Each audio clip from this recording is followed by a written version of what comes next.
being the youngest of 13 kids. My dad had 13 kids, and I'm the baby, but I got his name.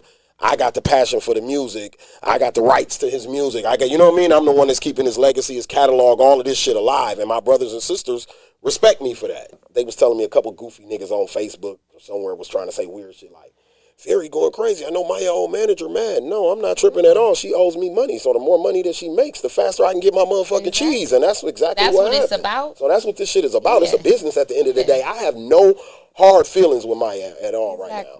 Good publicity, bad publicity, it's all publicity.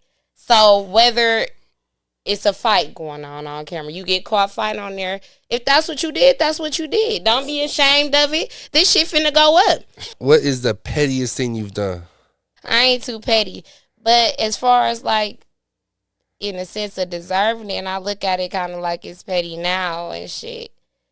You know, I ran a bitch over. You know, like nigga, this shit pop, my classic 16. I do say on the rocks, hard to not shoot when niggas is getting shot. Mainly by the cops, hard to play broke when niggas gon' pocket watch.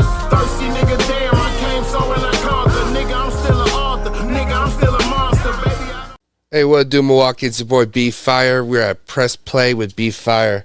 All right, and with us we have Rack Racer Shana and your boy J.R. Scales. All right, what's happening, y'all? What it do, B? What's poppin'? All right, so Shana, I got some questions. All right, so let's just start off by telling us about yourself. I'm Rack Racer Shana. The Rack Racers was what I started first. I'm the founder of Rack Racers music group. It's gang with that. We tied in, locked in. I'm 29 years young. I'm a vet in this shit. I'm also the founder of what is ringing bells these days, As in Wonderland. And that's the major parts about me. I'm a rap artist and an entrepreneur. Okay, so tell us a little bit about Rack Racer. When did you start that? When I was 21. You're 21? Yeah. All right, so about 8 years now? Mm-hmm. Who else is a part of that? Rack Racer Moni. Rack Racer Desto, you know, they kind of retired in the group. Well, Desto and Rack Racer Uno, he pop out here and there. That's bro. So yeah, them the core. Okay. That's the core group. Okay, and what about As in Wonderland? Tell me about that. As in Wonderland, that came to me in a dream. That's my baby. As in Wonderland is as everywhere. It's exotic dancers, but not only that, I'm trying to get them a platform to where they are the celebrities of exotic dancers. They the role models of adult entertainment. You know, just setting the tone across the board. I want them to be like magnificent. You know, stepping out the strip club and having bookings, club bookings. I want this shit to go all across the map if it can. Music videos, all that. Yeah, video clips. And I started a reality show for it this past one. So I'm just, as I'm moving along with this shit, I'm just making it grow bigger and bigger. What's the reality show? As in Wonderland reality show is pretty much going to be based on the events that I'm going to just have the real and raw at the events because everything be real. I don't script nothing and it be crazy. So I want people to kind of see what I go through, what the whole event is like, the course of the event, the course of the night, the good, the bad, the ugly. You know what I'm saying? Okay, Let them in my world. All right, so tell me a little bit more about business. What does business mean to you? Business to me is serious. It's not to be played with. You know, it's not to be taken for a joke.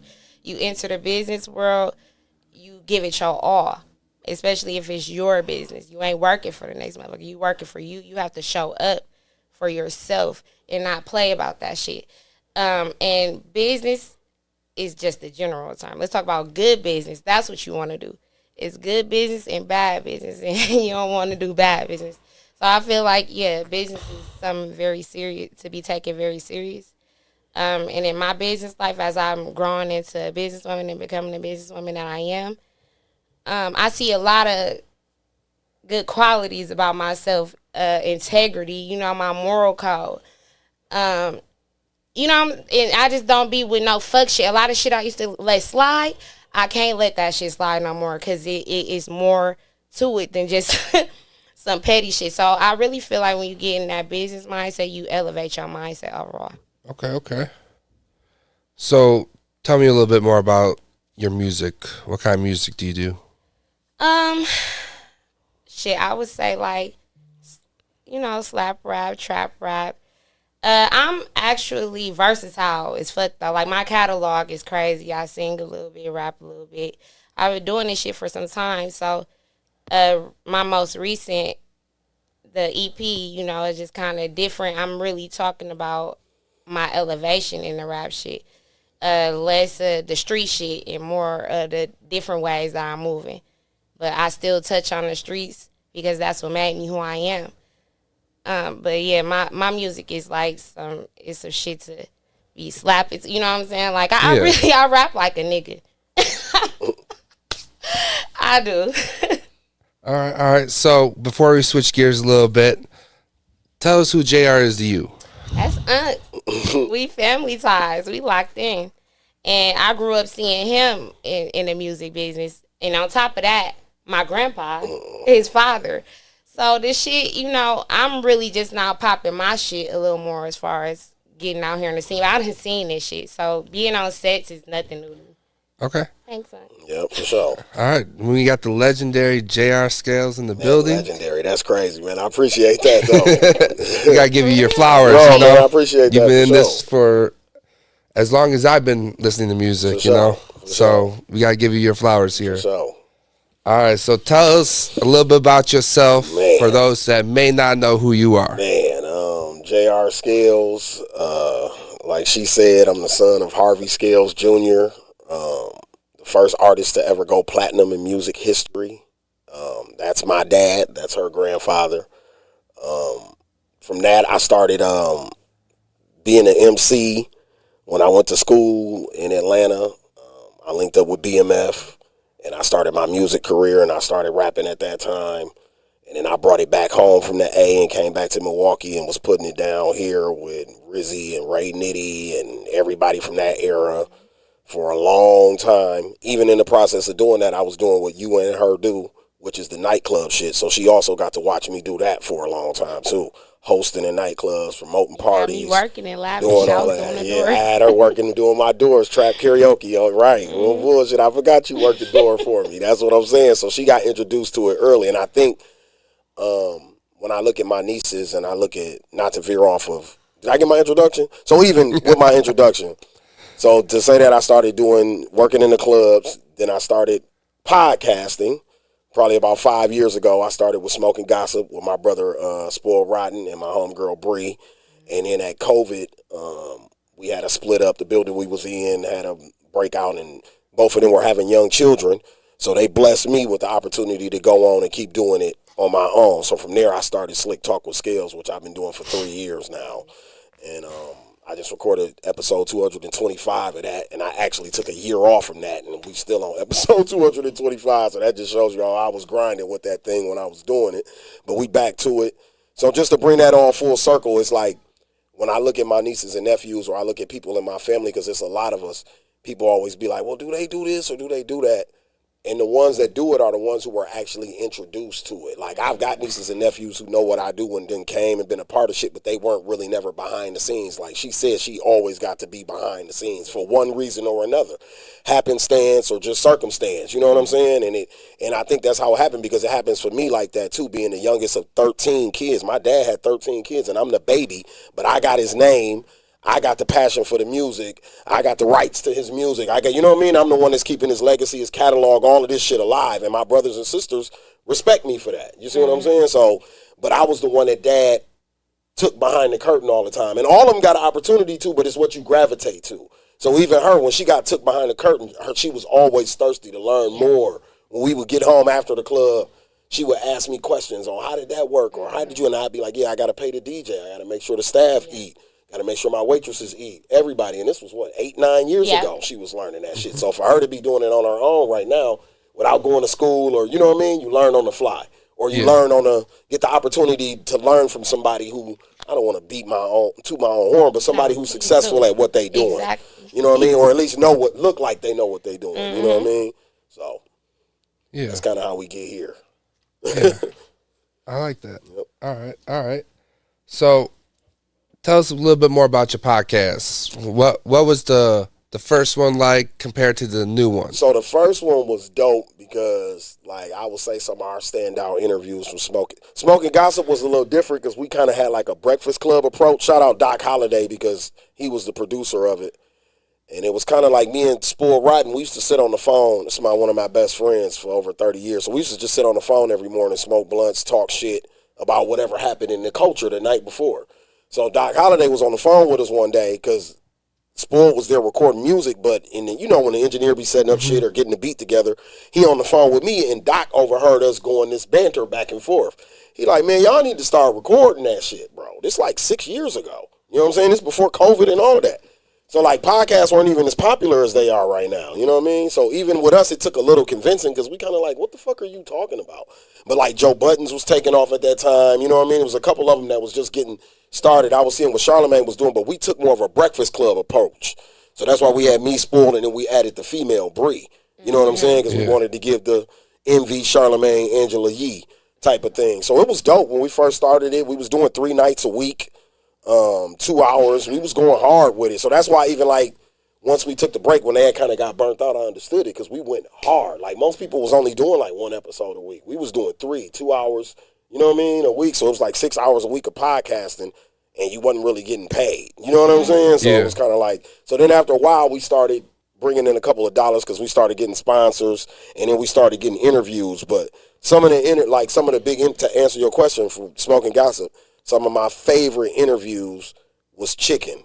Like, after Chicken had the situation with the dudes up at the restaurant where they tried to rob him on camera and shit, and he ran. Remember, he ran, and then the shit with the tranny or something was coming out. We was the first interviewers for that. You know what I'm saying? So we was the hot topic. And to this day, me and Bro got a relationship from that. Like, when I was just around him a year ago, you know what I mean? He brought that up to me. Like, bro, I fuck with you and Spoiled to this day because y'all niggas didn't judge me, bro. Y'all let me come in there and speak my truth, speak my piece. You know what I'm saying? And he said y'all cracked y'all little jokes on me, but that was like big bro, big homie shit. And I didn't take it like how the internet was trying to drag me. You know what? You know what I'm saying? To you and Spoiled, because now looking back on that, I remember y'all actually said that was gonna make him bigger. Yep, didn't we? And it didn't. Ain't that what happened? Yeah, we called it. Me and you go back and watch. Listen, right now today, they said that was gonna make him bigger. In the interview, we was telling this nigga, because at that time he was still kind of struggling that was gonna ruin what he had going on, and we kept telling him like, no, bro, all press is good press. We've been working in the podcast shit long enough, and we cover enough stories on here to know bad press or good press, any press is good. I think as long as they talking about you, that's what you want at the end of the day. So I would say from there, and then Smoking Gossip, we did Nipsey Hussle. We was the first motherfuckers on Facebook, I would say, to go to the internet, and because the day he died, the next day our pod came on. So we was kind of like the first people to have a story, report about it. I'm originally from California, so I still got a couple of homies that's from out there that knew kind of like the backstory behind it. So, bro, that night when we went live on Facebook, first of all, we got a big-ass Facebook check from that because this is when Zuckerberg first started cutting the bags for live videos and shit. But the night Nipsey died, rest in peace Nipsey, bro, we had 22,000 people tuned in, bro, at one time on our live. 22,000 people. Niggas was chiming in from Florida, California, all kind of shit because nobody had really went live. Remember, it was so shocking how he died. Like, a lot of the media had to catch up. But because me and Spoiled, for one, are tapped in and a part of the culture like that, we was on top of it and we were real fans of his.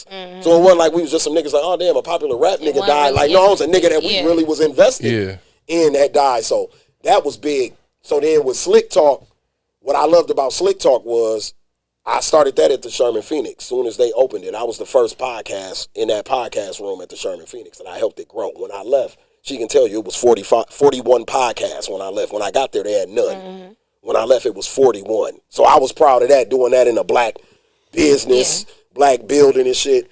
But the Tweezy, rest in peace, and Reggie Brown fight is my proudest moment from that because, bro, we made so much money off of that, for one. Shout out Steve-O and Ricardo Moore. He paid me for every interview. So I interviewed Maintain, interviewed Lil Buddy Ace that maintained Box.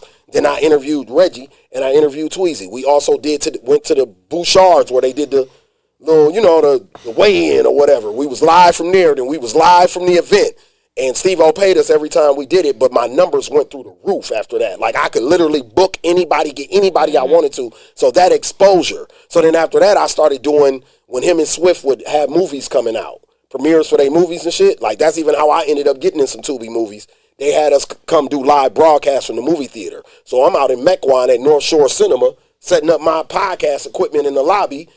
You know what I mean? Not to say this, but people walking by that ain't used to seeing us, but they like, damn, they intrigued. Yeah. So I actually got subscribers to my YouTube from shit like that. So it's been an experience podcasting, bro. Like, I ain't gonna lie, it took me places that I didn't imagine it was gonna take me at first. You know what I mean? And I didn't have some experiences in that I've had in my music career, or that I could equal to, feats that I done accomplished in my music career too. So yeah, that's why I had to come when I took the year off to manage and run around on the road for a minute. Once I got back in Milwaukee and got settled again, I had to bring it back. Because every time I went outside, people was talking to me about that more than they was talking to me about the managing shit. I'm like, damn, y'all really missed that podcast. Hell yeah. When I seen it was coming back, I'm like, the best part. I'm like, yes, I got to bring it back. So that was really why I brought it back. The people made me bring it back. But Smoking Gossip definitely did something for the culture. Facts. Yes, I love Smoking Gossip. To anybody that got a podcast, a platform, whatever, they did it first. Bro, well, nobody was doing that shit before us, bro. What's the homie doing really good now, Real Street Comedy? He told me that. Him and DJ the Barber told me that. They pulled me to the side one day and was like, bro, you don't even know. We look at you niggas like goats, bro. Y'all was doing, and when I look back on it, we were. But you get what I'm saying? We wasn't doing it to be like, we the first niggas to do it. We was just doing some shit. And because my connections, Dot connections, Spoon connections, there was nobody that we couldn't get on the show. Political, street, industry, whatever we wanted, we could pull for it. You see what I'm saying? Pack, it made Loud bigger. It made Loud Pack bigger. Yeah, a lot of people. It was a platform to expose a lot of people. We had the MT Twins on there at the height of they shit. Yeah. Like, it was a lot of people who was lit. Jacob Lattimore. Like, it was a lot of people who was lit at that time. Because I remember we interviewed Jacob when he had just auditioned for The Chi. And now I look back 7-8 years later, Chi is one of the only running shows still on television like That's that. Fucking crazy. You know what I'm saying? So y'all touching gold and shit. You know what I mean? But bro, right, like, we don't really beat our chest or brag about that. And that be the way you get the... With somebody who does this or is a part of a production, I get this when I go on other podcasts. People tell me that. Like, they be like, bro, y'all niggas was ahead of the game. Like, y'all niggas inspired a lot of us to do this shit right now. So that's why I'm proud, too, that people are still doing it and it's growing. Yeah. You know what I'm saying? Because I knew about this pod just from Instagram. Me not too. Like personally, you know what I mean? Not just from following it on the gram and just from the way it looked. It's the making that noise. Had on there, I'm like, this shit dope. It's getting Then on. once I came over here and I seen my nigga Dolan was behind it, I'm like, oh, it makes sense. You know what I mean? Niggas from my era, you know what I mean? Shut up. No, for real, my bad. It's gonna take niggas from our era though to do this shit because we walked it for y'all to run it. Yeah, you get what I'm saying? exactly. So that's really And all homage be, I respect that so y'all shit. could run it. I recorded with Doughboy back in the day when I was JR the Superstar. You see what I'm saying? So that's how full circle this shit. Now my artist that I manage, Yana, come up here and record with Solo Key. Yeah. You see what I'm saying? Amazing. So that's how full circle Amazing. this shit comes for me in this city. Like, you know what I mean? So it's just dope, bro. Like, Speaking of management, let's dive right into that. Address the elephant in the room. absolutely. Let's get to it. Damn, What the hell happened with you and Maya? I'm about to get, hold on. She was a fairy. Yeah, yeah. She was a fairy. Yeah, yeah. Okay, so what was that? Probably 2 years ago in June. So shout out PBG the Prince, right? He does this event called Jam Fest every year. Twice a year, I think. So 2 years ago, I had him on my podcast, right, to promote the event. You know what I mean? And he brought a bunch of artists because he has a bunch of local artists perform and shit. He brought a bunch of artists on there. And when he brought a bunch of artists on there, one of the artists was Mya P, right? So while they were on the show, you know me, I'm always giving up game. Yeah. Own your masters, publishing, numbers, blah, blah, blah, blah. At this time, I hadn't managed anybody. Yeah, but you know the No, game. but I know the game, Yeah. you know what I mean? At this time, I kind of just started managing my dad's estate, but I still wasn't managing an artist that was active and booking shows. My dad had passed away. So anyway, a couple months go by. I'm at this event where I used to work at this place called New Life for a school. Long story short, Maya's auntie worked there too. I'm at the event. They got me and Maya at the event, right? I just did a Tubi movie, so the lady I used to work for reached out to me. She was like, I want a rapper and an actor. And she was like, I got this rapper named Maya coming the lady who her auntie is, I ain't gonna say her name, but the auntie's niece or whatever, and she's a popular rapper. At this time, I still don't know who Mya is. When Maya's on my show, the only reason I got kind of familiar with who Mya was at the moment was my co-host at that time was this girl named Ashley. She had 2 teenage sons living in her house. Me, at that time, I knew what Chase listened to, but she had never said nothing to me about no Mya P music or nothing. And Don kids don't live here. They live in Texas, my other co-host at the time. So Ashley was like, Mya P. She like, hit that shit? And Mya like, yeah, that's me. She like, and Ashley like, oh, my kids play the fuck out that in my house all day. That's how I know who you are. You know what I mean? So from there, it kind of, me, I'm a music nigga, so it stuck in my head. I'm like, maybe I need to check this kid out. Blah, blah, blah. A couple months later, Mya mom walks up to me at this event that I'm at my old job and was like, would you be interested in managing my daughter? She just signed a deal with Equity Records, who is now Rock Nation, right? They Rock Nation distribution now, but when I first started managing Mya 2 years ago, they were Equity. They got bought out by Rock Nation last year. So she like, my daughter just signed a deal, woo, woo, she don't got no management, yada, yada, yada. I'm like, sure. You know what I'm saying? I'm like, let's get to it. I would be honored, blah, blah, blah. So when I first started managing Mya, y'all, first 6 months, I didn't get $1 from them. I made no money. I didn't charge a fee. We didn't do no paperwork out the gate, nothing. The only thing I went and got us was an entertainment lawyer. But we had a lawyer for 6-7 months, and he hadn't did no deals or no paperwork for us. He was just somebody for me to throw in motherfuckers' faces when it was time for me to negotiate shit for Mya. But I had never actively used him for a deal or used him for anything. So, mind you, in those 6 months, the billboards that you saw downtown, that was me. Her traveling and going out of town, you got to remember, at this time, Mya's still a senior in high school at Tech. So she's 17 years old. She can't do no paperwork. She can't fill out no taxes. She can't do shit. Mind you, Harvey's doing all of this. Also, I want to keep reiterating, I was not getting paid at this time a penny. Wasn't tripping, though, because it was the opportunity. Like I said, Equity was Rock Nation. She'll tell you how I feel about Jay-Z. So just to be in business with Jay-Z was enough for me for the moment. Plus, I knew the money was coming. Mya's 17, she make viral songs every day. So I knew the money was coming eventually. So, like, I'll work my ass off right now to know the payday was coming. And that was the word that her and her family had gave me. Like, we got you. You know what I mean? And I told them when they first gave me the job that I didn't want anything until I went and got her big deal. Because she had already signed for $150,000 before she met me, right? So, which is also recoupable. For people who don't know about that, which that is nothing but a loan. That's not actually her money, but that's another story.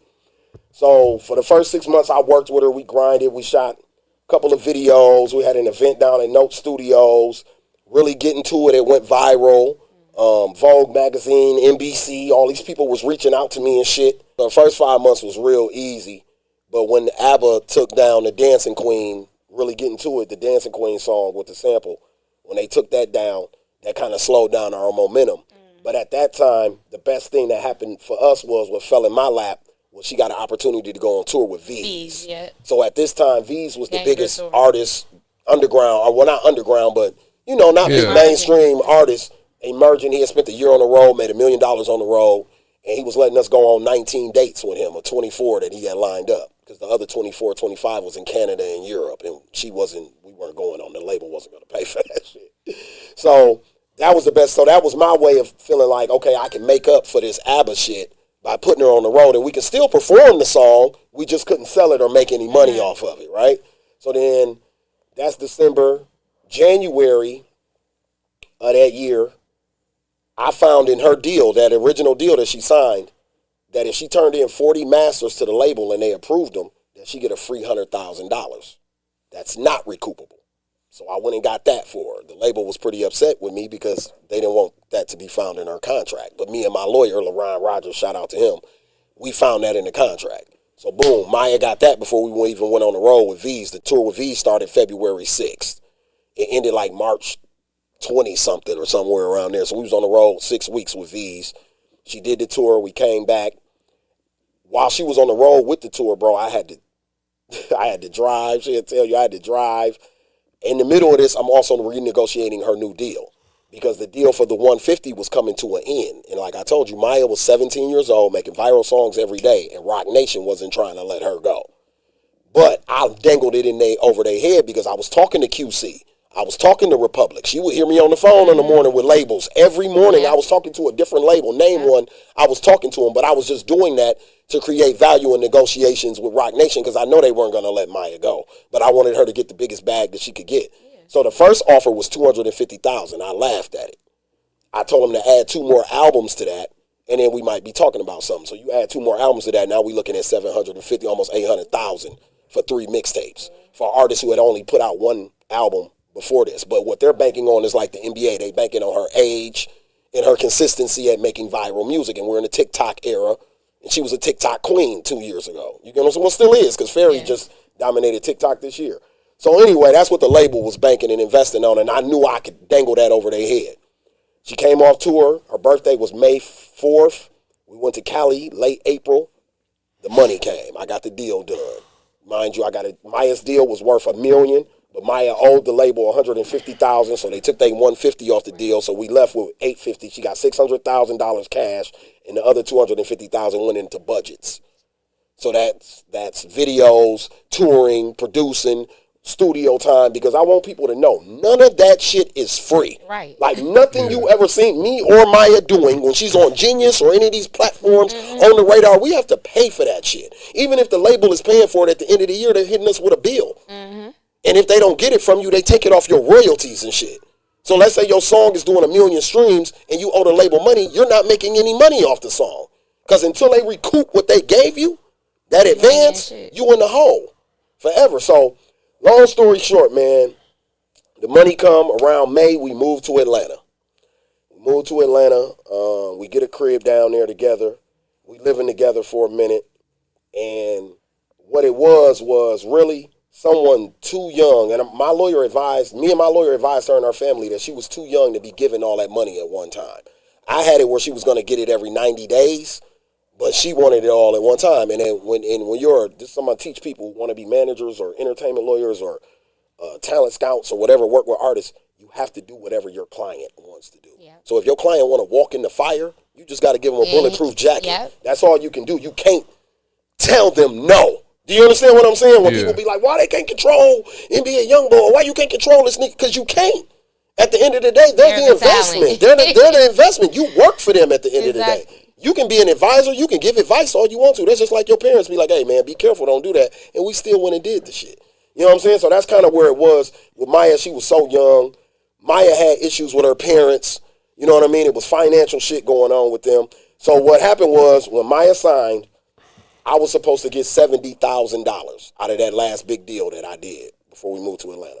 When we moved to Atlanta, she gave me 40 of that.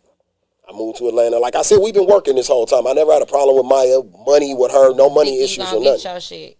So I'm thinking like, okay, we working, I ain't working. I get my other $30,000 later. Let's hurry up, get to Atlanta. Let's get to work. Because, you know, Atlanta's a mecca. It's working. It's moving fast. Let's get to Atlanta, get to work. I don't want us to hold up working because you owe me $30,000 and I know you got money coming every day. So we get to Atlanta. I think Atlanta was a little too expensive.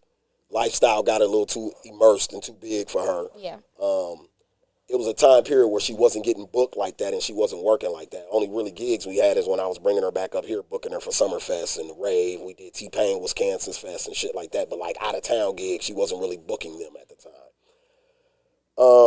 We was having back and forths. We had went to New York, had an issue. So the real fallout that she took to the internet, which ain't the real fallout, but this is the fallout that she took to the internet for y'all, because I had been fired already 2 times before this. So I got fired while we was on tour.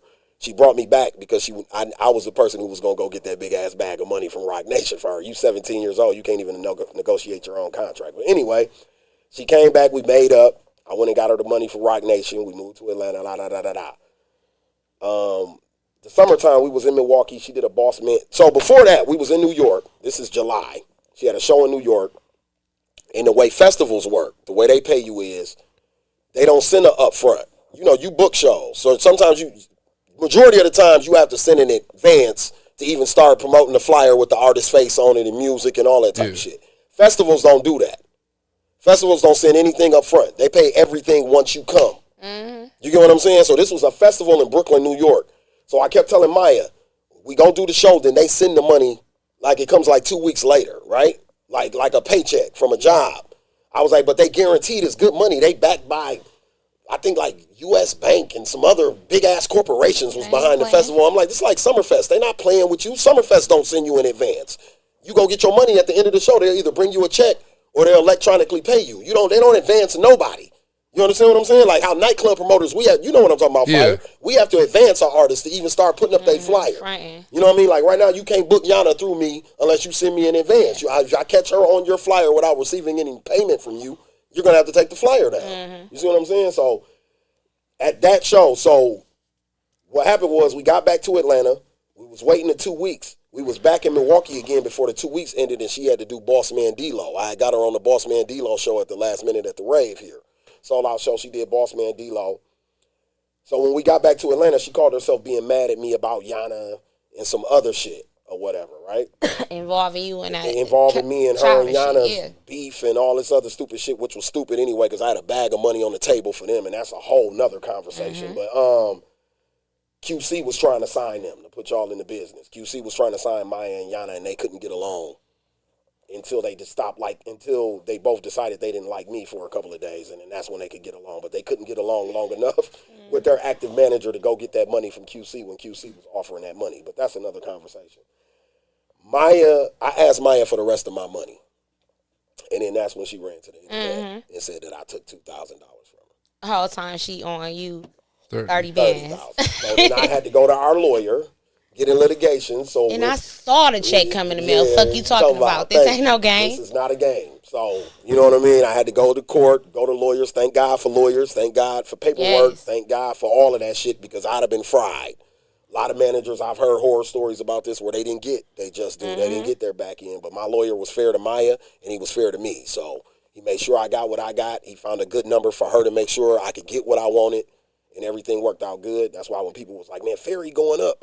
I know her. They was telling me a couple goofy niggas on Facebook or somewhere was trying to say weird shit like, Ferry going crazy. I know my old manager mad. No, I'm not tripping at all. She owes me money. So the more money that she makes, the faster I can get my motherfucking cheese. And that's exactly what happened. It's about. So that's what this shit is about. It's a business at the end of the day. I have no hard feelings with Maya at all right now. I'm proud of my accomplishments, and I'm proud of where she is right now. You know what I mean? But I know the work that I put into that shit, she doesn't get to where she is right now without me doing that year and a half that she spent with me. So at the end of the day, that's the pride that I take from it. I still got all my industry connections.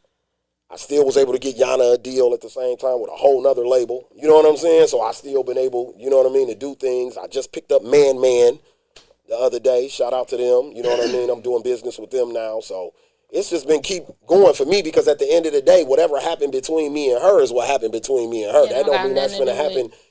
I'm going to tell managers this or people who want to do what I'm doing. It's a on-case basis. Every artist is not the same. You know? And that was the biggest mistake I made is that I thought Yana, Maya, everybody was the same, and they not. Because everybody's different personalities. Everybody come from different shit. Yana's brother has a record deal, so Yana understands the music business a little bit better than Maya. She's older than Maya. She has a child. So her priorities and things are a little different than a 17-year-old with no responsibilities with the whole world sitting in their lap. You see what I'm saying? Yeah. So it's a little different how things get handled. But, you know, I know a lot of people was looking at me like, oh, he ain't saying nothing or why he go quiet. I was in litigation. I couldn't say anything. And when I could finally talk is when I went and did the Rick Taylor podcast. But that's once, you know, my money was on the way and everything was settled and shit. So is there any type of way y'all could work it out, or you think you could ever work I with seen her? Maya in the grocery store about 3 months ago. You know, Milwaukee Little is a motherfucker, and Harvey ain't hiding, and I'm outside everywhere. There ain't no telling where you gonna see my black ass at. I go everywhere by myself, too. So I bumped into Maya and her mom and them at the grocery store, and Maya didn't say nothing to me, but me and her mom and her auntie had a long conversation. You know what I'm saying? Very peaceful, cordial, grown folk conversation. Grown, right. You know that's I mean? the whole thing about That's the whole thing. I don't have no qualms. You know, kids is young, Why bro. would you argue with a kid? Exactly. So that's why I never went back and forth with Maya on the road. I know the things that I went through with Maya. Maya cried in my arms before. You know what I'm saying? Situations we've been in that I'm old. I'm too old to go there with her. She's not old enough to understand a relationship like ours, but I am. Yeah. So I'm not going to do that. You know what I mean? That's like somebody like Michael Bivins. I just seen him on the Breakfast Club with Boys to Men. That's like him arguing with them about any financial business or the problems that they had. He's the elder statesman in that situation. You look crazy doing that. Yeah. You know what I mean? So I ain't gonna do that. And like I said, I don't have no hard feelings with Maya. I wish her the best. You know what I'm saying? But I appreciate everything I went through with that shit because it made me better, it made me As a sharper, manager and I and got shit, to learn the yeah. game fast. Yeah. You know what I'm saying? You went through everything. Yep. Shout Well, I out hope to I like- wasn't too long-winded with telling it, but I wanted I'm to give glad y'all we the whole could- story. yeah, You know what I'm yeah, saying? yeah, Not leave yeah. nothing out. I'm glad we was able to, get some clarification behind that so sure. people could stop running with their bullshit. Yeah, it was what? pure bullshit. It was so much bullshit out here, bro. but the truth prevailed every time. And just being solid. Like, I'm gonna be Yeah. honest, anybody who be dealing with shit on the internet, because since it done happened, it's been people I've been around that's been dealing with shit on the internet. Cheyenne went through Yeah. some bullshit on the internet. Yana just went through some bullshit on the internet. So my advice to people like that is you just gotta stand in your truth. Yeah, That's literally all it is. That's Because you real can't shit. fight the internet. You're not gonna win. You're not gonna change nobody's opinion. Mm-hmm. Only people opinion you need to be worrying about changing is the person that you're into this situation Exactly. with. The people with opinions and shit around it. It You can don't all matter. you can do is live in your truth. Ain't nothing you can do about that. Ain't like you can go change somebody's Facebook status or some Yeah. shit that they said. It is what it is. Then people have opinions because they getting paid from the platform. It's so a hot topic. people will It's drag your something to name talk through about. the mud for $125 and don't even know what the fuck they talking about. Just blabbering and shit. You know what I'm saying? At the end of the day, that wasn't no personal shit with me and Maya. It was business. Yeah. You know what I mean? She made it look to the internet like it was personal, but that's what a 17-year-old kid who grew up on social media gonna do. A nigga like me who had to sell music out the trunk and pass out flyers and shit, I treat this shit totally different. And that's where our difference in how we respect the game come. How she got on is different than how I got on. Yeah. You see what I'm saying? She woke up one day and every label in the business was in her DM because she had a song going viral on YouTube. When I flew out the labels, it was because V100 played my song on the radio. Yeah. And it's After I went out there and right. took Bailey Coleman food and money and shit every day. You understand what I'm saying? Treated her and Reggie Brown like Brown kings and niggas, queens just to get my song on the radio, just for Bailey Coleman to say, hey, Asylum Records, I'm sending JR Superstar to see y'all next week. You see what I'm saying? That's how I got there. So how we got there was two different ways. So I don't expect her to respect the game the same way that I do. You see what I'm saying? Because how she got on is totally different than how I got on. And right now she's learning the hard. That's why she's going through her hardships and shit that's happening to her, because this shit is about paying dues. Nobody just gets this shit handed to them and it just works easy peasy for you like that. And you was doing all the and I was doing a lot of the behind the scenes shit, taking a lot of bullets. None of that. Now when you handling bullets on your own, now you'll see how people really feel about you for real. When your manager or your label, when people in front of you was taking the bullets for you, you don't really see it because you in the back or you doing like this and going in the room. But now when them people are removed, now niggas want to take your chains. Now niggas want to be on the internet calling you ugly. Now people saying your music foul. You see what I'm saying? All you dealing with all that type of shit. Yeah, you can't let shit get you gassed up and out of tune with reality Yeah, and shit, exactly. for sure. Exactly. Was you managing her when the chain incident? No, I had No. just, what's funny is rest in peace Tweezy. Tweezy had called me about 3 weeks before that and asked for his blessing, said that Maya and her family had asked him to manage her and all of that. And Tweezy, my big homie, he schooled me to a lot of shit in this game, nightclub shit and music shit. So I gave him my blessing. I just told him what to watch out for. I explained to him more about our situation so he understood more what happened to me and her. Right. But no, Tweezy was her manager at that time because at the robbery, it was Tweezy, her makeup artist Jonathan, and her that were all held at gunpoint when that shit happened. Yeah. But see, I was like you, bro, when it happened. And Cheyenne will tell you, we was into it with them at this time when that shit happened. I felt bad. Yeah, no bullshit. And I was felt supposed to bad, be there. bro. Because that, for one, it would have never happened on my watch, B-Fire. Exactly what you said, bro. I took that girl all over this country. My niece can tell you. Facebook can tell you. See the shining sea around this motherfucker. I ain't had no pistol, bro. I don't even carry no weapon, bro. Yeah. But I just done been moving around like that my whole life. I go ghetto to ghetto around this country. Where they from in Philly, she'll tell you. We be out there. We ain't got no, we ain't armed. We ain't doing that. That ain't in how Atlanta, I'm I'm moving like that. In Miami, I'm moving like that. Street New Orleans, credibility- Street street credibility. Just credibility knowing how to go move. Just a being a long way, respectful nigga. Motherfuckers really ain't gonna fuck with you like that if you know how to move. And especially like I said, I'm from the 90s, early 2000s where you had to go outside. You couldn't do shit from no phone and no computer, bro. You had to literally go touch the people. So for me, being able to go touch the people early in my career, moving around with Rico Love and people like that, I got to, in BMF, I got to touch the people. So when I started being a manager, it was nothing to move my artists around. Exactly. And then you're a girl.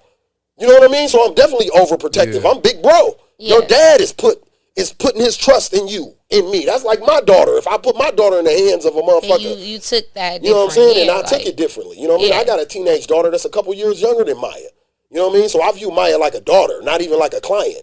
And that's how I treated it. That's why a lot of times people was coming up to me like, congratulations on what you and your daughter got going on. I was like, that's not my daughter, but thanks. You know what I'm saying? Appreciate it. That's not my kid, though.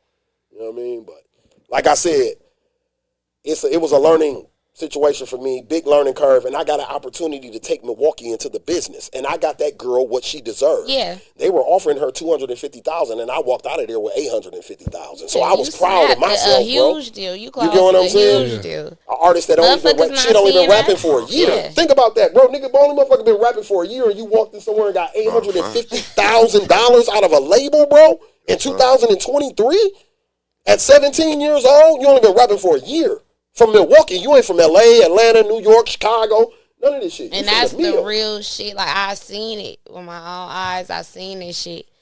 So no personal gripes or none of that could take away from that. You get what I'm saying? Like, I don't give a fuck how you feel about me personally. What we accomplished was amazing. Yeah. And I don't give a fuck how you feel. I'm not going to let you poo-poo on that. I'm going to celebrate it regardless of how you feel. Because I know how many sleepless nights. Nothing like that, you know what I'm saying? I know how many sleepless nights and how hard that shit was for me. You know what I'm saying? So, nah, man. I ain't on that. And that shit paid off, and you look at you now and shit. Absolutely. No, facts. That's dope. That's dope. I know one of the things I did want to go over, you touched on it right away as soon as you sat down. I'm like, damn, he took my motherfucking question. What was it? Was your pops with the... We can circle back to it, absolutely. Well, no, you spoke on it, but I do got some questions about the music side of it. You know, so for those that don't know, I want to clarify. His dad wrote the first platinum song in music history. Facts. Ever. Not just Milwaukee. No. But music history in the fucking world. Yes. Disco Lady. Do your research. Yes, sir. So we're going to start there. How do that work? Like, what comes to you being that you in control of the estate now? Like, do he still get paid so for right that, now the song is still... So right now, at Cheyenne's event that she had for his birthday last month, my pops just put out an album this summer. Drop the album while 40 we did. songs, bro. Yes, bro. 40 songs. That man dropped from the grave. That's why I be telling artists out here that's living and breathing, you bullshitting. My daddy just dropped from the grave, nigga, 40. I had to sign up. You get what I'm saying, bro? I had to do the paperwork. Like he was alive on that motherfucker. Clearances and all of that shit. But the thing is he has an estate that has to be paid back, some numbers too, so now it's money going towards that estate. For a while, he had no money going towards it. So what I did was I redirected all of that money to start going towards paying off shit that he owed the government, shit that he owed the state, things like that. So in a couple of years, his grandchildren and the rest of us will really be starting to be able to reap the benefits from it and shit. You know what I'm saying? So, understood. But he just put out a album this summer, 40 songs. It's from the 60s, 70s, 80s, and 90s, all music that he recorded in a compilation. They put out vinyl CDs. It's streaming online. It's through a company out of Canada that bought the rights to all the music to the labels that he used to be with, like Chess Records, Chuka Records, some of them race records back in them black only records back in the 50s and 60s that my daddy was signed to. These labels in Canada and bought the rights to some of that music, and they putting it out. But what I respect about them, bro, to your question, is that they doing good business. So now my daddy, even in his death, is really getting the split that he's supposed to be getting off of these songs and shit these days. So, but to bring you back to your point about platinum, because I know motherfuckers be like, well, yo, daddy, that was 1976. I know the Beatles and people like that was going platinum before that. They didn't have the platinum measurement. So all they had was gold. So Elvis Presley would sell 5 million copies, but the novelty would stop at gold. Like they'll send you a gold record, that's it. In 1976, the first record that they pressed up a platinum plaque for was Disco Lady. Disco Lady. It sold 3 million copies, actually. But the first time they figured out the RIAA, which is the Recording Industry Academy or whatever that creates the gold platinum metric system, that was the first time they gave a record the plaque and created the term platinum. You get what I'm saying? Before that, everything was gold. Even if you sold 10 million copies, it just went gold. But when platinum, once Disco Lady dropped, sold 3 million, boom, that's how they got that. So that's why my dad is on Google Black History books. He's honored at Black History festivals because he's the first black artist to go platinum. And that's why I wanted to highlight that and make sure, we put that out there. Absolutely. We're not finna Yes. gloss over that. Absolutely. You know, It was that's something a that huge even me, accomplishment. us as a family, that we had to learn how big. Yeah, that was. right. Yeah, We fuck just yeah. thinking, you know, It's oh, this just Big Daddy. It's just Pops. You Yeah. know what I'm saying? Yeah. He wrote some songs back in the day, you know what I mean? Yeah, but that's for why that it means feat so right much there, it was now, like, yeah. damn, because Disco yeah. Lady was already a big ass deal. Yeah. But for that, because it was nominated for a Grammy and all that type of shit. Yeah. But that right there, when we found out that he owned that record or award or acknowledgement, man, shit. That's when I started looking at it like, man, that nigga's a superhero, man. Fuck yeah. Yeah, Go like, for sure. Yeah. yeah, right here from the mill, Lapham Park. You know what I'm saying? A nigga from the ghetto of Milwaukee accomplished some shit like that. That's amazing, bro. That's one of them. You still can't beat me in basketball. Exactly. You still try to catch up Exactly. to his No No matter how bullshit. big me or you get in this Exact- shit, that'll be still some ain't shit. fucking- That'll be yeah. a record we'll never Still be able to can't break. beat You hear me, me? nigga. On the real. Lil Wayne, Jay-Z, none of the people we idolize and Has who done who that. are glorified for their platinum achievements could never accomplish what Dad accomplished. Nope. You know what I'm saying? I think about that all the time. Yeah, it's amazing. He Like, created a category that the niggas that I idolized are idolized for achieving that. And he created that. yeah, that's why I don't be like, come on now. I ain't even gonna say too much. And he was so humble. So that's another Yeah. reason I think, you know, when we first started and B called me a legend, when people been throwing that word at me lately, it be catching me off guard. But I was raised by a legend who carried it the way that I carried it. He was very humble. Exactly. Like, the nigga was regular as hell. You wouldn't have even known he was famous until you saw how people acted when he walked in the room. And that's when you be like, oh, that nigga gotta be somebody. You know what I mean? Because even like when I was growing up, a lot of people from my era didn't know what Disco Lady was because it was before our time and I grew up in hip hop. But when my dad would come in places, they would see how they mama reacted or they auntie would react or they big brother would react. Like, you don't know who that is? You see what I'm saying? Like, and that's when my friends would be like, dog, your daddy is that nigga, bro. Like, the way my granddaddy just fanned out over that nigga, you know what I'm saying? Like, your pop's supposed to be that nigga, so. Yeah, that's how that worked, man. First platinum record ever. The first record to ever go platinum was written by two people from Milwaukee. The bass line was played by Al Vance, and the words was written by my dad, Harvey Scales. Both of them niggas is from Milwaukee, Wisconsin. Yes. First platinum record ever, man. That's crazy, ain't it? And it took us all the way till, what? Lakia damn near to start getting some prominence again. You know what I'm saying? That's crazy.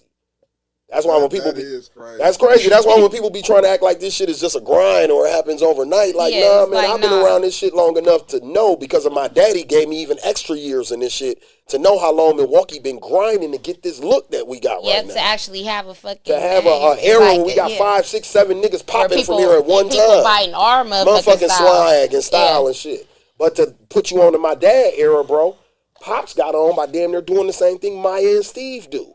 So when people be making fun of the dance shit, let me give you some music history about Milwaukee. My dad had this song called Broadway Freeze. First song that he ever made that went gold. It was on a 45 record. It was a dance craze that swept America, like Do the Twist and even the shit that they doing on TikTok right now. That's the monkey from back in the day, bro. This that they doing on TikTok, those are dances that my dad era created. Chubby Checker and people like that. So niggas from Milwaukee was creating dances in the 50s. So don't think what Steve and them is doing is so out of pocket for our market. We've been doing that. You see what I'm saying? It just had to be a platform like TikTok or what's going on in the culture for it to make sense. You see what I'm saying? I never even thought about it like that. That's crazy. That shit It crazy when is. you It think is about when that. you break it My down dad like that. blew up off of making those type of Yeah. songs. His name was Harvey Twisting Harvey. Harvey. Scales and the Seven Yeah. Sounds. So that's how he blew up off of dancing. His singing and songwriting came along way later. Okay, so Yep. I know they gonna say this in the comments. Like, yeah, they was dancing back then, but these little niggas It's hip sassy. shaking and There's nay-nay. a lot of sassy. Yeah, it's a shit lot of going on. sassiness I to don't it. know where it's going. I don't know where the hip shaking and nay come from. But one thing that I tell people, right, when I was talking to these labels probably about 2 years ago and they was talking to me about Milwaukee, because believe it or not, they were excited to meet somebody from Milwaukee, especially somebody older who had been around the hip hop culture in Milwaukee for a while. They be excited because a lot of these kids is like young white kids just got out of college and they, in hip hop and they got these jobs and they want to learn. They want to learn about the culture. So I would sit down at dinners and meetings and have these conversations with them, and I would tell them like, without the Kia boys, I don't know if our rap blows up. Like, I'm old enough to remember without the LA gang scene, you don't get Dr. Dre and NWA and Ice Cube them. It had to be. It had to come from even somewhere, in Chicago, yeah. without Chief Keef and the drill shit, drill we don't scene, get Herbo and them right now Mm-hmm. and all of this shit that's popping still from the Chi. Right now, it has to be some type of street element that makes the news, national news, that creates something out of that. You see what I'm saying? So, as much as I hate the Kia Boys, I hate that dancing, I hate the way they dress, all of that. Without that shit, I don't even have a job in this shit. For real. Dig what I'm saying? No Like, for real, the bullshit. artists that I represent are literally Mya and Yana and them come from that era. Mm-hmm. You know what I mean? Certified Trapper's Yana's big brother, and he blew up right with the Kia Boys. Yeah. The shit go hand in hand. The music go hand in hand is what I'm saying. So that's the only part to that I would say, like, as much as I hate the dance, I think it's fruity booty, it look crazy, I hate it. Like, I hate it. Shout out to G Baby. I just seen him on Tommy G a little vlog that he did about Milwaukee recently, and G Baby was on there saying the same thing, and he hate the shit too. So I felt good to see a young nigga feel like me, because sometimes I be feeling old and like a hater. But I hate the shit too. But I know at the same time what it did to help the culture here. Like, it was bad. It fucked up people, our insurance. It fucked the city up. But at that same time, it created an opportunity for Sardi, Chicken, Steph, Moolah, Yana, Mya, all of them to go get major deals. Yep. They all got opportunities Motherfuckers by pulling major. out major deals around this bitch. Alamo, like Yana was signed to Alamo. We just got out of her deal earlier this summer, because I only signed her to a 2-album deal with them. But she was signed to Alamo through Sony Records. Yep. You know what I'm saying? Not through her brother. That's the other thing about Yana. We don't use any help from her brother. You dig what I'm saying? So that's what, like, that's why I'm really proud of these people. Like, most artists I talk to, I done played a big role in decisions that they made. Like, before Chick took the deal with 10K, I talked to him because he was talking to 300 Entertainment at the same time. And I was just telling him, like, hey, man, you got to play one against the other. You got to say, hey, man, I just had a meeting with these people. They offering me this. What you going to do to beat what they talking about across the hall? You see what I'm saying? Because it's a bidding war at this point. Even when I was negotiating with Mya, I made Rock Nation understand that y'all didn't create this. Y'all didn't come up with none of that shit. So you can't reap the biggest benefit of this. So her publishing deal got to be 70-30. What you look like getting most of the publishing? You don't know nothing about slapping, cracking, and none of this shit. You live in New York, boss. You from Florida. You don't know nothing about it, but you want to invest in it and eat off of it, so you're going to pay for it. You see what I'm saying? They going to go for it. But if you dumb enough to go for it, that's what you're going to do. And I mean, I can't knock them. That's business. Yeah. But that's why you got to have people like myself in the room and other people who know the game, who know the business, who gonna make people appreciate this shit. You know what I'm saying? And that's how you get respected in business too. They respect shit like that. For sure. All right. So we're gonna talk about what's next in business for both of y'all. You go first, baby. I've been talking. What's next? What you got coming up? You like literally what's next as far as events or just in general? In general. Let's do both. Okay. Well, literally, in a literal sense, I got a few parties coming up for Alice in Wonderland. So follow Alice in Wonderland on Instagram so y'all can stay tapped in. And in general, what's next in business, I would say is like I want to take it outside of Milwaukee a little bit, like kind of grow it in that sense. And I know it may take some time, but it might not. I ain't gonna lie, the shit been moving more rapid than I expected. Like, it's picking up. So yeah, the next thing in business for me is just kind of trying to take it somewhere else and trying to push different go different levels, but to see how far I can really take this shit. So really the possibilities are endless with where I'm taking it in business next, but I really want to go into this reality show aspect of it because it's so much shit that goes on there that people wouldn't even believe is true. I'm giving multiple people platforms, the dancers, the artists now. Like a couple months ago, it was just dancers. I didn't even have artists going. I only started that with Big Daddy shit, with the Disco Lady edition.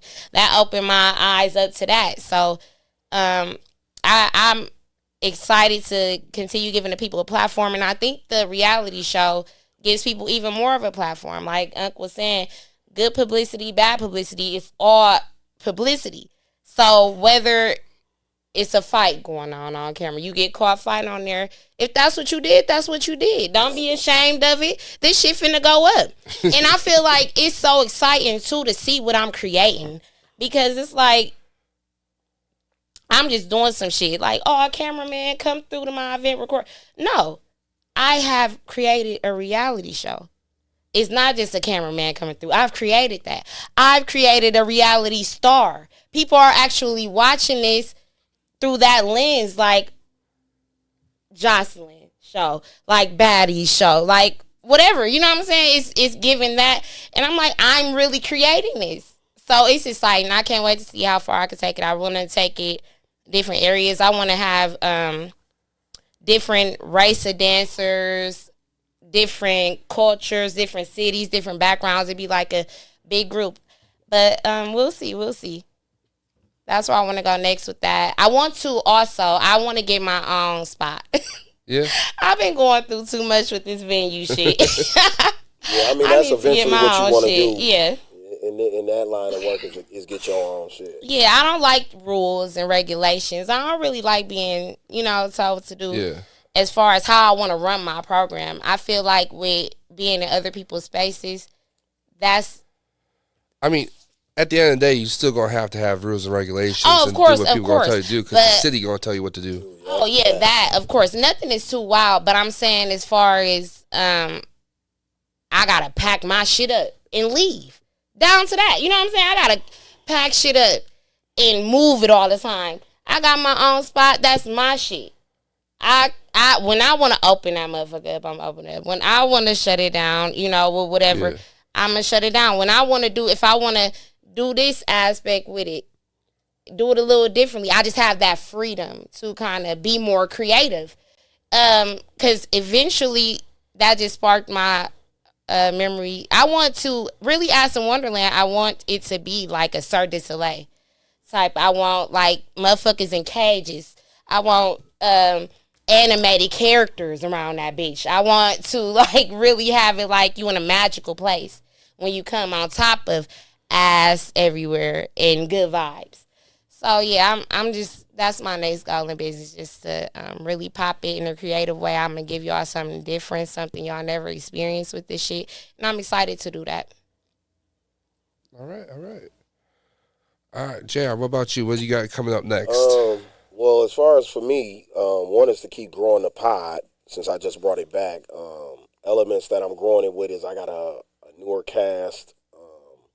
Also, we doing a food review on there now too. You know what I'm saying? And then also I've been showing local artist videos on there every Friday. I show 2 videos too every Friday. So I just want to give more exposure to more businesses and help the pod grow even more, collab with more people, and you know what I mean, on that type of tip. As far as the management thing, I got some big things coming up. I just lined up like 5 cities for Yana between Ohio and Michigan and Minnesota coming up over the next couple weeks. Then she's also opening up for Boss Me and D-Lo in February at the new venue that they just built next door to the Fiserv. It's a new concert venue that they just built or something here. Yeah, so they reached out to me about a month ago and locked her in for that. So just that, I just want to keep growing with artists. Like I said, I just got Man. I just locked in with him and Cheddar. I'm doing like a co-management thing with Cheddar with Man. And Man he going crazy right now. He got some bangers in the club. So that, just keep growing my management and working with people who really, are passionate as I am about this. So we're going to be working a lot together. Yeah. Oh, yeah, for sure. Yeah, like Man's got me locked in as his official promoter. So say no more. And so there we go. I've been having connections with Cheddar because the girl I just had perform, Diamond Players Club, that's her manager too. There we go. So see how it all comes full circle that's like crazy. that. You know what I'm saying? So that's how it goes. So, but yeah, right now that's just what I want. I just want to keep growing this shit and helping more artists that I feel, got the potential and got the buzz, and just bringing what I know and my knowledge and expertise to this shit. That's it. Okay. All right. So we're going to get a little messy. All right. Celebrity crush. Celebrity crush. I mean, I guess it'll forever be Chris Brown for real, like, because I can't really think of nobody else when you put me on the spot like that. Yeah, it's Chris Brown for life, like. It's Chris Brown for life? Yeah. How about outside of the music industry, actors, anything like that? Oh, yeah. Let's see. Channing Tatum. He fine. Channing Tatum. Yeah, as an actor. And I don't know. I don't really. This a hard question for me because I don't really be crushing on motherfuckers. Like, You don't be crushing on motherfuckers? nah, but it's a few good looks out there. I guess I have to think on that. What about in the Milwaukee scene?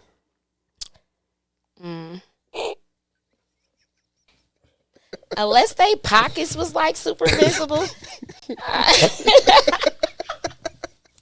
I don't know. No, I ain't crushing on none of these niggas because it be a lot of pump faking.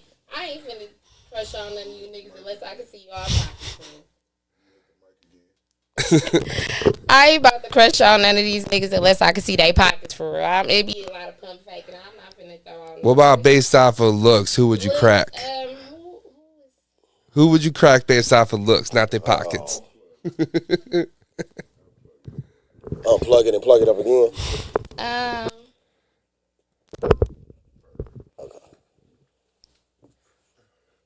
I'm so sorry. Damn, I don't be checking for you niggas. I'm so sorry. Like, I feel like I'm forcing myself to even try to come up with something. I'm so serious, B.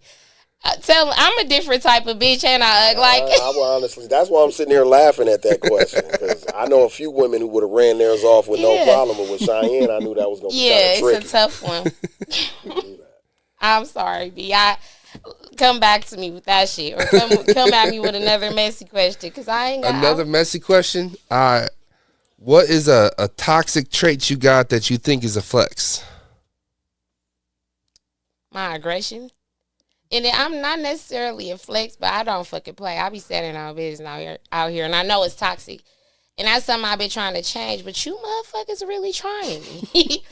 Y'all really trying to bring the old Shina back. In my family, they been trying. Woo, they like, I hate when you get like this. Please don't do it. So they saving y'all. Yeah, that's it. That's aggression. It. I need to calm down. What is the pettiest thing you've done?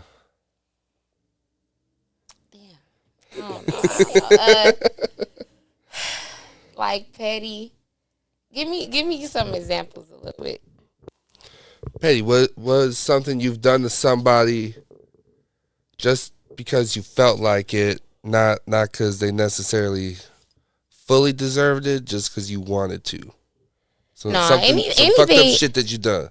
Is my mic on? Anything I ever did to somebody, they deserve that shit. So I don't know, because anytime I ever did some shit to somebody, they deserved it. I ain't too petty. But as far as, like, in a sense of deserving it, and I look at it kind of like it's petty now and shit. You know, I ran a bitch over. You know, like, she, you know, it ain't that deep now, you know. Yikes. So, he said yikes. Shit like that. I don't know. Like, all jokes aside, though, to go back to the question before that you answered, which I thought was a good question, and your answer was good. Something I even had to learn, and you know, with me even being older than you, in this business, you got to learn how to control your emotions. Yeah. You know what I'm saying? And because business don't have no emotions. It don't. And we're emotional. You know, we speak our minds the way we was raised. You know what I mean? You know how your mama is. So, like, that's how we react to shit. We're vocal. We know how to use our words. But at the same time, we got to learn how to tone down the aggression. You know what I mean? A little bit and try to be more problem solving with the shit. Yeah, and that's bringing out this business shit is bringing out that character. That's one thing that it's teaching, you, especially if you want to be successful and be doing this for a long time. You got to learn a lot of patience in this shit. You know what I'm saying? And learn that a lot of things, the universe will play itself out. And that's what I'm like. I just let go and let God with a lot of this shit now. I don't be tripping. You don't know how many times she'll be mad at me because I keep saying her name, but even Yana, because it's been a learning experience with Yana. She'll come back to me plenty of times and be like, Harvey, you know what? Your ass was right. You know what I'm saying? And I'll be like, I told you, just let that shit play out, gang. We ain't got to go fight a motherfucker or argue with them about that shit. It's going to play out just the way I said it was because I done seen it. Yeah. You know what I'm saying? Because then a lot of people purposely try to trigger you. You know what I'm saying? So then you can't keep react. I think I just got wore out. Like, so much shit happening, I can't react to all this shit. So now it's like I'm not reacting to nothing. That part too. Shit. All right. So, JR, Tell us about other artists that you've managed besides Mya and Yana. Outside of that, I was co-managing Destiny Lynn for a minute, and then I had a young brother named Swagger out of Racine for a minute last year, and that was about it. I be helping Super Dope Q on the side with his stuff, but that's more like a consultation thing. We ain't got nothing locked in, but that's it. So right now, all I got is Yana and Man and a young brother named Solo B. I'm helping him right now too. Okay. What about what is something different in your career you would have done if you knew what you know now? Well, I would have got all my money up front in that last situation that we just talked about. If I knew the game, what I know now today, if I had to do it all over again, I'd have got all my cheese up front. That's one part of this shit for sure. Now, on my side of things, where shit was fucked up at, is that my communication probably could have been a little bit better. But my intentions were good. You get what I'm saying? So sometimes we get misunderstood because we don't be vocal about certain shit. But I'm busting moves. I'm handling business. That's why I ain't telling you play by play. Yeah. Because I'm getting the shit done. You're trying to get it done. Yeah. But now I'm learning in this business, when you're dealing with people careers and their money, they want to know shit down to the science. So now I just be very vocal and upfront with people now. So that's something that I do now. You know what I mean? I don't hold no punches with shit. Very blunt about everything. As you should be. Yeah. Okay. How far have you gone into all the TikTok craze and all that? Do you have your own TikTok? I don't have my own TikTok, but I have to study it and know about it because it plays a big role in what I do for a living. Okay. It's a big part of TikTok numbers are almost just as important as Spotify and YouTube numbers. Would you ever get your own? No, I'm not into it at all. I don't got Facebook or TikTok. I'm down to one social media platform right now, and that's Instagram, and I'm barely on X or Twitter or whatever it's called from time to time, but it's just IG for me right now. Okay, being from the nightlife like I am, what would your go-to outfit be? Damn, I don't know, man, because I like to You put that shit together sometimes. Yeah, I was trying to put that shit together, B. I'm going to shout out Cuz, man. Give me some of that plastic shit from Loud Pack Larry. You know what I'm saying? You ate with that, Larry. Yeah, give me some plastic shit from Larry, some purple jeans or something, a nice jacket. You know what I mean? I'm a big, team track jacket type dude, type jacket. You know, with Milwaukee nigga, my Cardis, you know what I'm saying? That's about it. Make sure I'm a big haircut guy, so I'm big on how my hair look and how my haircut. I'm big. That's most important. I think the club outfit gonna come together if you got your trim together. Yeah. You know what I mean? So, yeah, I feel that. And your accessories and shit. Accessories and shit, yes sir. All right, just to be a little messy, what's the dumbest thing you've ever done? Man, I done did some dumbass shit. Damn. Or if that's too hard, just say top 3. Dumbass shit, man. One of them driving through Racine without no license. That was some dumbass shit. I hated that. Man, whoa. Dumbass shit. Funny, I'm working with kids right now, and the kids that I work with happen to look me up, and my motherfucking mugshot popped up on CCAP from 20 damn years ago. I didn't even know they still kept mugshots from that long ago. I don't think they do. We got into this fight with these fucking white kids at UWM at a college party, and I went to jail, so my mugshot is still online for that. That was some stupid ass shit. Then also, we used to be busting checks back in the day, and that was some stupid ass shit too. Scamming, checks and credit card scamming. That was some stupid ass shit I did too. So them would be my 3. That's pretty good. Probably got a longer list than that, but them would be the 3. That's a good top 3 though. Yeah, off top. What's your top 3?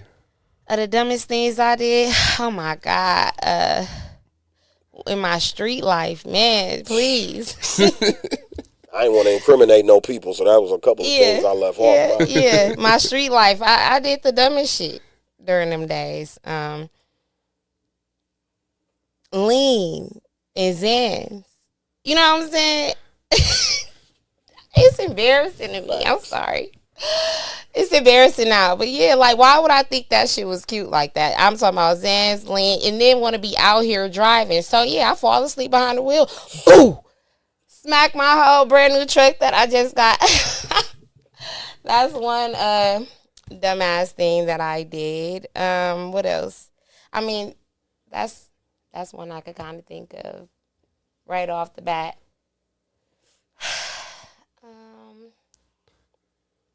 I mean, you only had to give one. Yeah, that's a good give one. three. Yeah, I done lived longer than you too. Yeah, so I got more, but I just. just don't want to, do too One of my much. biggest mistakes too, be fire, is not doing the PPP loan though.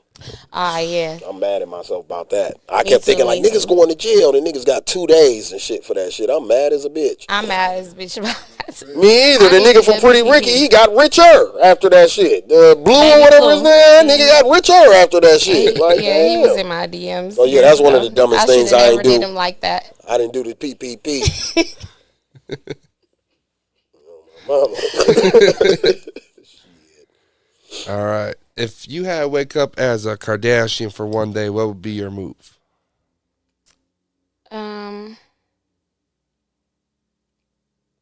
Shit. I'm just out here, like I'm just living the lifestyle. That would be my move. I mean, I feel like I wouldn't have a worry or too much care. I'm enjoying that lifestyle for that day. I don't care how hard that bitch work. When I'm in her body for that day, we having fun in your shit, bitch. We outside. If I had to wake up as any of the Kardashians, preferably the mama, she be keeping some shit around, so she be having some niggas on deck and shit. She be outside and she be like doing plenty of shit. Behind all of that shit. Preferably her. She seems like she's living her best life. So yeah, I just wake up, I'll eat good as a bitch, cause all them hoes want to do is eat salads. That's all them hoes want to do. Bitch, I'm in your shit. We eating good, bitch. Yeah, no, but I'ma just have fun. Be out here in some fat. Turn that bitch up. I'ma be turning her shit. Live the lifestyle. Live the lavish life. But I ain't gotta worry. So I ain't gotta be in that bitch body. I'ma get there. I'ma be there soon. Okay. All right, Jay. You've been listening to the best music for generations. Name a song that could replace the national anthem. It was just performed at the Versus. There's a couple songs performed at the Versus that could replace the national anthem. Like, you got to remember, I went to school in the South. So, like, I remember being down South when, like, How You Do That There came out, or, like, Get Your Roll On and shit like that. You know what I'm saying? Like, the fucking room would shake when them songs would come on back in the day. Like, Nuck If You Buck. Like, even if I had to pick a local one, Baby Drew and Cuckoo Cow, You Don't Want to See It, Do You, Punk? Like, that shit rings off different. Like, Drew just performed that at Juvenile last month, and that shit rings off different. Mm-hmm. Drew got a few of them. I was locked in the joint for about a 7-piece. That's another one. But shit, even to bring it up to more recent times, shit, Chicken Rollin'. You know what I'm saying? Like, that's one of them ones. Like, shit, Chick got a few of them, actually. Shit, that's just anthems. I think the hood got plenty of them that could replace the national anthem, because the national anthem don't slap. Yeah, right. So that's my problem with the national anthem. That bitch don't slap anyway. Still ass. That shit foul as hell. Meek Anything Mills, could replace that. Yeah, Meek Mills, Dreams and Nightmares. Yeah. Hell yeah. And what's Boosie? 2 bad bitches kissing in the back seat. Hell yeah, that when was that my come national on. anthem over the national anthem. That George Washington shit weak as a bitch. That shit don't slap at all. Like, I always wonder why they play that shit before the game. That shit weak, nigga. Turn something on that's finna get it cracking in right. here. That shit lame as hell. Shit make you tired. That's the nap time before the game. Yeah, exactly. America need a better slap than that on my baby. Why they won't update it? How long we gonna keep this shit going? Another 200 years? Yeah. I slap. All right, so before we wrap up real quick, what's your upcoming performance you got going on? Okay, so yeah, I'm at the Veterans Day performance at Prime. Yep, so November 11th, and yeah, I'm going to be in my Army fatigue gear, because on my new EP, I have a song called Soldier, and that's a diss to my motherfucking ex. We finna go on the big stage, diss your bitch ass on the big stage, nigga. That was the whole dangerous part. Once women became more prominent in hip-hop, niggas finna start getting ate the fuck up. So yeah, go stream that ahead of time, because that's what I'll mainly be performing. But I'm gonna get a couple songs in, so I might just do the whole EP. But we in that bitch on Veterans Day, November 11th. I'm performing Soldier. I'm gonna be in my Army fatigue gear. I'm shooting a whole video. I'm finna hit Usher Legacy right after I get about this motherfucker. We finna line that up. Yeah, I'm gonna show y'all how I get down. I've been kind of in my shell a little too long. So for those of y'all that are, you know, just hearing about the Veterans Day show coming up next week, it's Tuesday, November 11th, right? Prime Social, and it's Veterans Day. So what we're doing, like most of my Firefest shows, we're donating profits from the show to the VAs to help with the homeless veterans out there, any veterans in need. So, you know, there's more than just Shina going to be on stage. We got Really 3-piece. great artists, yeah. Highway Hank, The Real QD, Blue Woo, Melanie Fox, 3-piece. So we're going to have a whole concert going on in there, and tickets are on 20. You can hit me, hit anyone really, but just for coming on the show, I'm going to give y'all some tickets. Oh, okay, that's what's up. So come bring your people. Thanks, yeah. That's what's up. Thank you. All right, and then, you know, just Pop shout us out. You know, post a flyer. You're going to see it all over my page. There's like 3 different ones. There's a Scorpio flyer. There's a Veterans Day flyer like that. Then there's one that's blue that's got 3-piece on it, you know. So we got multiple flyers, you know, 3 events in one type thing. You know, if you a Scorpio, pop out. But, you know, we appreciate y'all, you know, be on the show. And, yeah, for sure. No, I appreciate y'all having me, giving man. y'all your flowers, so. Yeah, I Yes, appreciate thanks y'all for having having me, us, man. I appreciate y'all giving me an opportunity to tell that, you know what I mean, tell my side of that story. Like I said, I've been watching this platform for a minute, you know what I mean, because there's some people that I know that y'all done had on here and shit. So I've been watching the platform for a minute. I thought it was dope. And then, like I said, I came up here with Yana a month ago and realized the people behind it was some niggas that I knew for 30, 40 years. So, you know what I'm saying? I'm just proud of y'all, man. Y'all keep this shit up. Well, if you want to bring Yana over, you know, tell her to come DM she me been and here we'll to work set up on time. music and to kick it with J-Bone them when they do their stream in here, but I don't think she been to see y'all. But absolutely, let me know. Anytime I'll bring her back whenever y'all ready for her. Let me know. I got time this week or next, so, you know, we'll connect afterwards. For sure. But just let everybody know where they can find you on socials. Mainly, I'm basically finna be all Instagram too. I'm fading off of, when you get in the business world, Instagram is where it's at. So on Instagram, I'm Rack Racer Shina, RACK Racer SHYNA. And then my business page in Ass in Wonderland, where y'all want to turn up, get lit, that fun shit. It is Ass in Wonderland. Ass in Wonderland.